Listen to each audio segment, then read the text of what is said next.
Sir पर लगी थी गोली, पेट में था घाव। साईं बाबा ने चमत्कार कर अपने भक्त के बचाए प्राण। साईं बाबा की बात ही निराली है, वह अपने सभी भक्तों की हर एक नब्ज पहचानते हैं।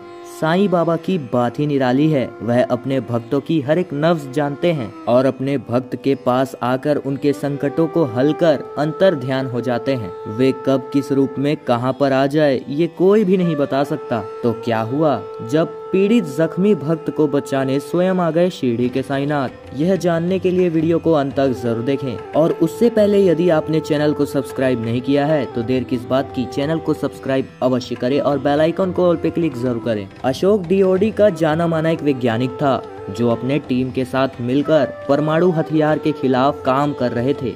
इसी काम के लिए उन्हें जनेवा में साइंटिफिक कॉमन सेंस में आमंत्रित किया गया। अशोक साईं बाबा का परम भक्त था और वह हर समय यही सोचा करता था कि कैसे वह अपने काम से समय निकालकर अपने भगवान शिरडी के साईंनाथ की सेवा कर सके। अपने भगवान अपने प्रभु शिरडी के साईंनाथ की सेवा कर सके। जब उन्हें इनविटेशन मिला कॉन्फ्रेंस का तो पूरा परिवार फूला नहीं समाया। अगर कॉन्फ्रेंस सफल रहती है तो अशोक की तरक्की होनी तय थी। सबने इसका पूरा श्रेय भगवान साईंनाथ को दिया कि आज उनके ही बदौलत अशोक इस काम में इतना ऊपर पहुंच चुका है। अशोक अपने साथ काम में साईं बाबा का लॉकेट लेकर गया था। कॉन्फ्रेंस भी बहुत ही अच्छे से हो गया और सभी लोगों ने अशोक की डिजाइन की काफी तारीफ की। पर अशोक के काम में दुश्मन देशों के जासूस लोग अपनी नजर गड़ाए हुए थे। जब अपने काम को खत्म कर अशोक अपने होटल जा रहा था कि तभी कुछ अज्ञात लोगों ने उसे अगवा कर लिया। अगवा करके उसे एक गुमनाम जगह पर ले जाया गया। वहां पर अशोक से उसके डिजाइन का ब्लू प्रिंट मांगा गया। अशोक ने उसे देने से मना कर दिया। तब दुश्मन देश के लोगों ने उस पर अलग अलग तरह की यातनाएं करनी शुरू कर दी। अशोक के पास जो भी डिजाइन था उसे वह पहले ही डिजाइन करके द्वितावास भेजा चुका था, इसलिए अशोक के पास कागज नहीं मिले। अशोक ने बस साईं बाबा का नाम लिया और वे कहने लगे कि जब तक साईं बाबा मेरे साथ है मैं अपने विषय में कोई भी जानकारी दूसरे लोगों को नहीं दूंगा। मैं मर जाऊंगा लेकिन देश से गद्दारी नहीं करूंगा। अब कर्ताओं ने उसकी जानकारी लेकर भारत सरकार को धमकाने की कोशिश की।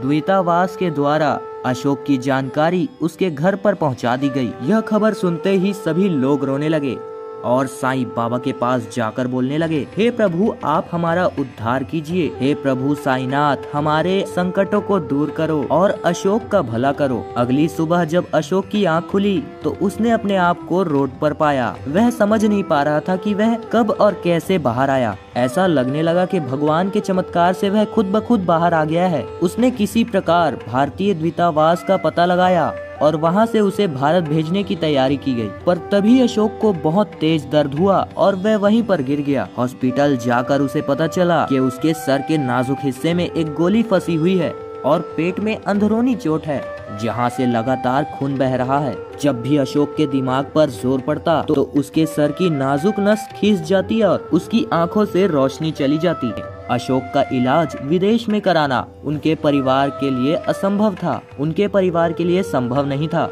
इसलिए उसकी भारत आने की व्यवस्था की गई। पर भारत के किसी भी अस्पताल ने उन्हें भर्ती करने के लिए मना कर दिया क्योंकि इस इलाज में उनके मौत का खतरा था। पूरा परिवार दुखी मन से साईं बाबा का उपासना करता है और बाबा से मदद मांगता है। साईं बाबा के मंदिर से बाहर निकलते हुए ही उन्हें एक बूढ़ा आदमी मिलता है।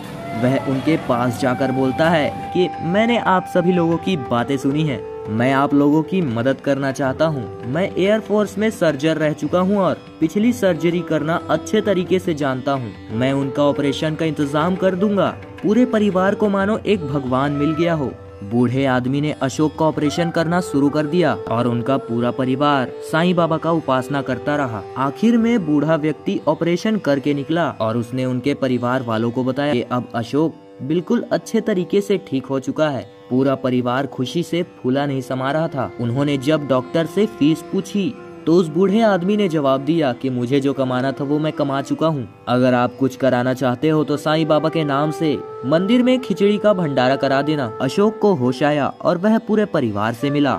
जब वह बुजुर्ग डॉक्टर व्यक्ति से धन्यवाद करने के लिए बाहर आए तो उन्हें पता चला कि वह जा चुके हैं। उन्हें बाहर आकर ये भी पता चला कि यह अस्पताल 2 साल से बंद है। इसका अर्थ ये है कि साईं बाबा ने अपनी माया से इस अस्पताल को चलाया ताकि भक्त की जान बच सके। परिवार के सभी लोगों ने साईं बाबा का इस चमत्कार को नमस्कार किया और दुनिया भर के लोगों को बताया कि उन्हें बचाने वाले तो स्वयं शिरडी के साईंनाथ थे। सभी लोगों ने साईं बाबा के मंदिर में जाकर साईं बाबा के नाम से खिचड़ी का भंडारा कराया और पूरा परिवार सहित सभी लोगों ने सच्ची श्रद्धा के साथ साईं बाबा का नारा लगाया। दोस्तों, कैसी लगी आपको हमारी वीडियो नीचे कमेंट करके जरूर बताएं। इसी तरीके की वीडियोस देखने के लिए वीडियो को लाइक, शेयर एंड सब्सक्राइब अवश्य कीजिएगा। हम मिलेंगे अगली बार एक नई खास वीडियो में। तब तक के लिए बहुत बहुत धन्यवाद।